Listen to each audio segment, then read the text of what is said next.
there, I'm Dr. Victoria Mattingly, Chair of SIOP Electronic Communications Committee, and I'm thrilled to be joined today by Susana Gomez Ornelas, a fellow ECC committee member.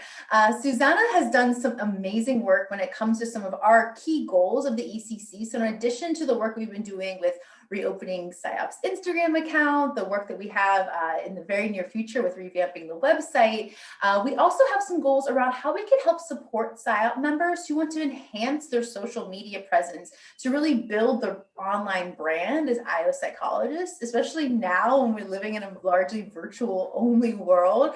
All we really have when it comes to brand is our online presence. So what could we be doing as IO psychologists to build and grow that brand?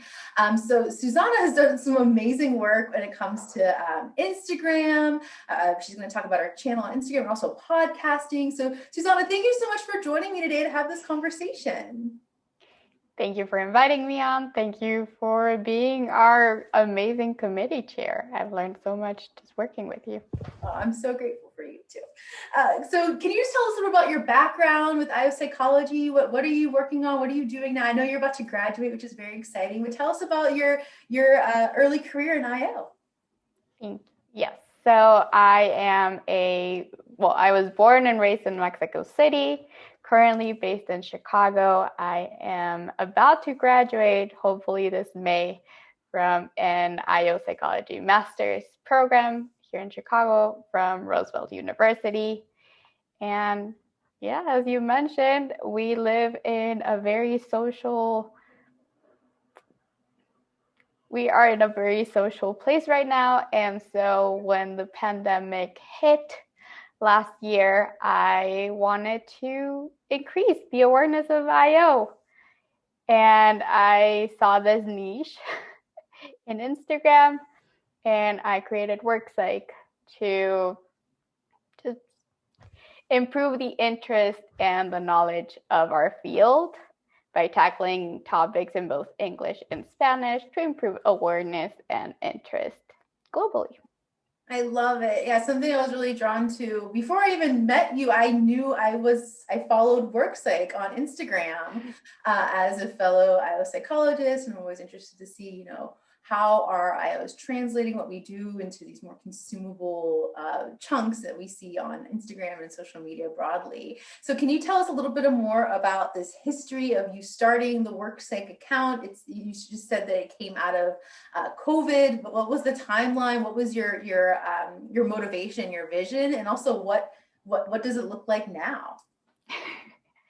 So it started, like I said, we just met SIOP. It was going to be my first year at SIOP. I was really excited, and I was missing that connection. I wanted there to be more community. And so I felt like starting to post about what is IO, and then doing some posts on building better workplaces around what I was seeing in the media. So one of my top posts is building an anti-racist workplace, and that series started with what to listen, what to read. The best post actually to date is building an anti-racist workplace, start listening, and I listed some of my favorite podcasts that taught me a lot during that time. I also started advocating for international students, because at the same time, there was a lot of talk about ICE's new ruling on students attending schools online and how they couldn't come back to the US. So that was a lot of fun.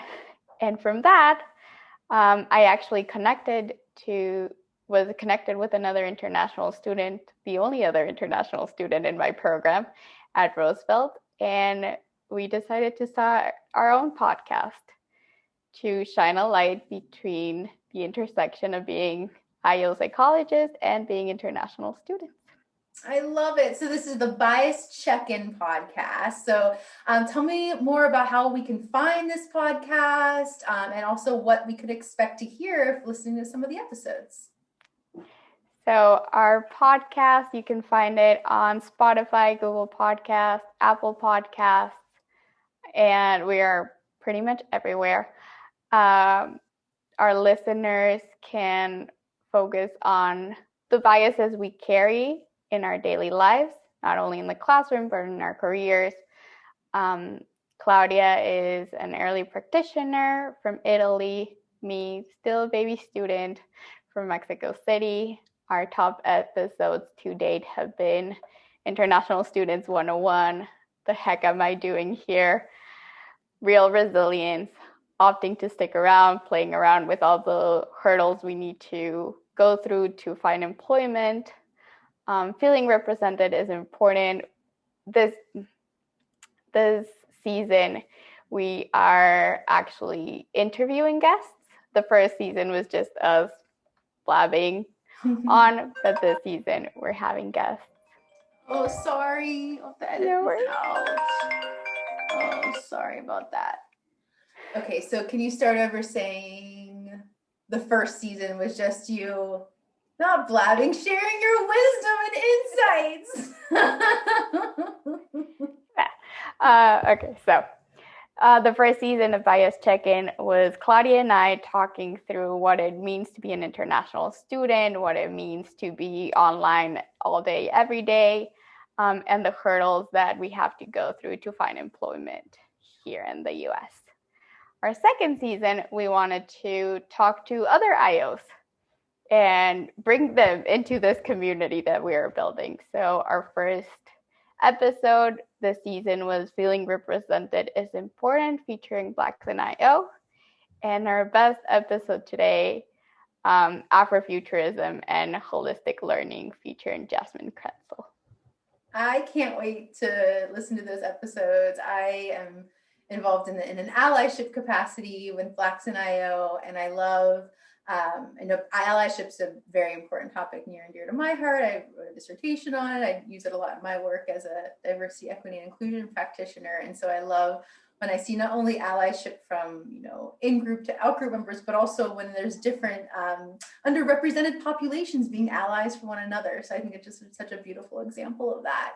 And then I noticed, I think something that kind of trips people up, especially IOs who maybe don't have background in marketing or video production or doing this type of work. But I noticed you have your lapel mic on. Can you tell us a little about your setup and what you use to make your podcast content, or just like tools that you'd recommend to kind of getting started with those who might want to replicate some of the great work you've done, whether it's on Instagram or in podcasting? What are some like good tools, both hardware and software, that you use to create your content? Absolutely. So microphones, spotlights, headlights, they can be very expensive, but the very cheap ones on Amazon work as well as anything. So just finding the love of, okay, I need to learn how to do lighting or how to do voiceover or how to work with what we already have. The Apple iPhone microphone works amazingly well for beginning, so I highly recommend that. For me, we use Canva and we use GarageBand. That's how we record. That's how we edit. Using Instagram, using TikTok. You don't have to buy really expensive software. Finding your best angles and just speaking to a camera. It's hard at the beginning. It's hard for all of us, but be patient with yourself. And for Claudia and I, the best thing was we're just throwing ourselves out there. No one is expecting everything to be perfect. Exactly. Just like little kids interrupting our yes. Our podcast. What's your question, bud?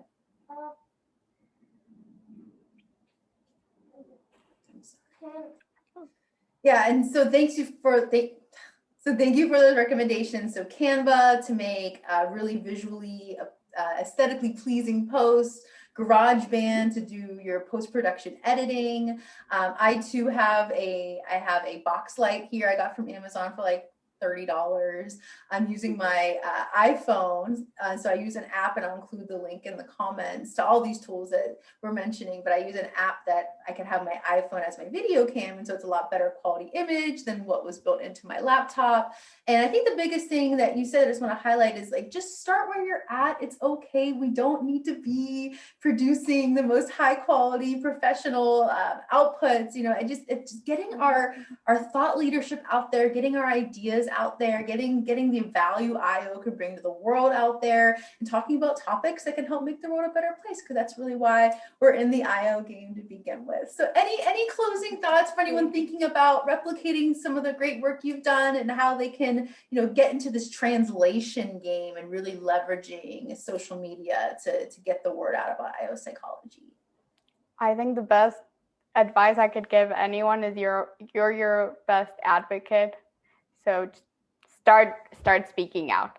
I was the most introverted, shy girl, and now this is what I'm doing. So start it out, and you'll get listeners all over the world, like I have now. We have listeners in Pakistan, Switzerland, Iceland, places I've never been, or Claudia, and it's just amazing, the community we're building. It is amazing. Continue building it. I'm so grateful for it. Please reach out to either myself or Susanna if you have any questions about what you heard today. And this is just another, piece of pointers, hopefully help you with your electronic communications from SIOP's Electronic Communications Committee. Thank you. Thank you.